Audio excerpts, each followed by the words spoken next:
বাংলাদেশি অনুপ্রবেশকারী রোহিঙ্গাদের প্রতি করুণা দেখাচ্ছে মমতা সরকার।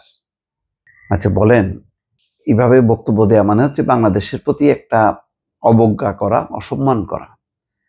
এবং অমিত শাহ সেটা করে চলেছেন। শেখ হাসিনার সময় বলেছিলেন বাংলাদেশ থেকে একটা পাখিও ঢুকতে দেওয়া হবে না যদি পশ্চিমবঙ্গে বিজেপি সরকার হয়। এরা টিকে আছে সাম্প্রদায়িকতা এবং মুসলিম ধর্ম বিরোধী বক্তব্য দিয়ে। এটাই একমাত্র রাজনীতি, প্রধান রাজনীতি তাদের।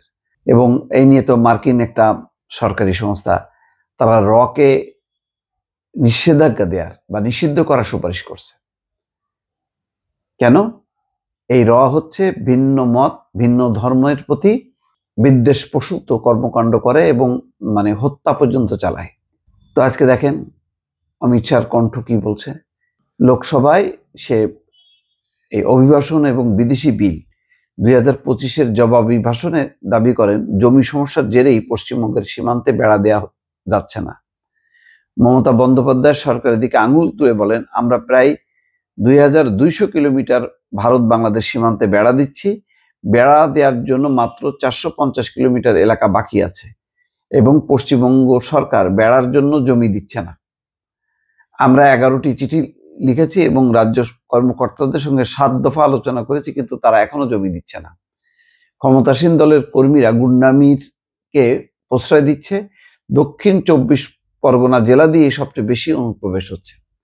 তার মানে হচ্ছে পশ্চিমবঙ্গ সরকার চায় যে বাংলাদেশ থেকে অনুপ্রবেশ হোক এবং রোহিঙ্গারা ঢুকুক।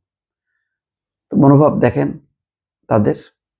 কেন্দ্রীয় স্বরাষ্ট্রমন্ত্রী আরো বলছেন, তৃণমূল সরকার অবৈধ অভিবাসীদের তাদের আধার কার্ড সরবরাহ করে করুণা দেখাচ্ছে। বাংলাদেশি অনুপ্রবেশকারী হোক বা রোহিঙ্গা, আগে কংগ্রেস ক্ষমতায় থাকাকালীন তারা আসাম দিয়ে ভারতে প্রবেশ করত, এখন তারা পশ্চিমবঙ্গ দিয়ে ভারতে প্রবেশ করে, সেখানে তৃণমূল ক্ষমতায় রয়েছে। যেখানে বাংলাদেশ থেকে অনুপ্রবেশকারীরা ঢুকে যে তৃণমূলকে ক্ষমতায় দেয় এবং এই অনুপ্রবেশকারীরা হচ্ছে মূল শক্তি। এটাই বলতে চান হচ্ছে অমিত শাহ। শাহের কথায় 2026 সালে পশ্চিমবঙ্গে বিজেপি সরকার গঠন করবে এবং আমরা এটির অবসান ঘটাবো। তখন একটা কঠিন একটা যুদ্ধ করবে বাংলাদেশের বিরুদ্ধে। এবং তারা নতুন যে অভিবাসন নীতি করছে ওই ট্রাম্পের মতন করে, ট্রাম্প যেভাবে পায়ে সেকল টেকল দিয়ে একেবারে পাঠাই দিচ্ছে ওইভাবে পাঠাবে। এই হচ্ছে তাদের দৃষ্টিভঙ্গি এবং এরা বাংলাদেশের সাথে আবার সুসম্পর্ক চায়, সম্পর্ক উন্নয়ন করতে চায়। যেখানে ওই ইউনুস চিনে গেল কেন, এই জন্য ঠোঁট ফুলায় মোদি সাহেব উনি দেখাই করবেন না ডক্টর মোহাম্মদ ইউনুসের সঙ্গে। এইরকমই আচরণ তাদের। এবং সবসময় বলি তো যে তাদের বাংলাদেশ বিরোধী মনোভাব, এটা শেখ হাসিনার সময়ও ছিল। শেখ হাসিনার সময় যা তা বলতো, কিন্তু এরা ছাড় দেয় না। শেখ হাসিনা ছাড় দেয় ক্ষমতায় থাকার জন্য, কিন্তু ওরা ক্ষমতায় থাকলো কি গেল, ওরা কিন্তু ছাড় দেয় না। শেখ হাসিনাকে চায়, কিন্তু বাংলাদেশের বিরুদ্ধে, মুসলমানদের বিরুদ্ধে ওদের বিষোদ্গার সবসময় আছে। শেখ হাসিনা আপোষ করছে, অন্যরা কেউ আপোষ করেনি, এখন বিরোধটা শেখেনি, এটা তারা ভুলতে পারতেছে না।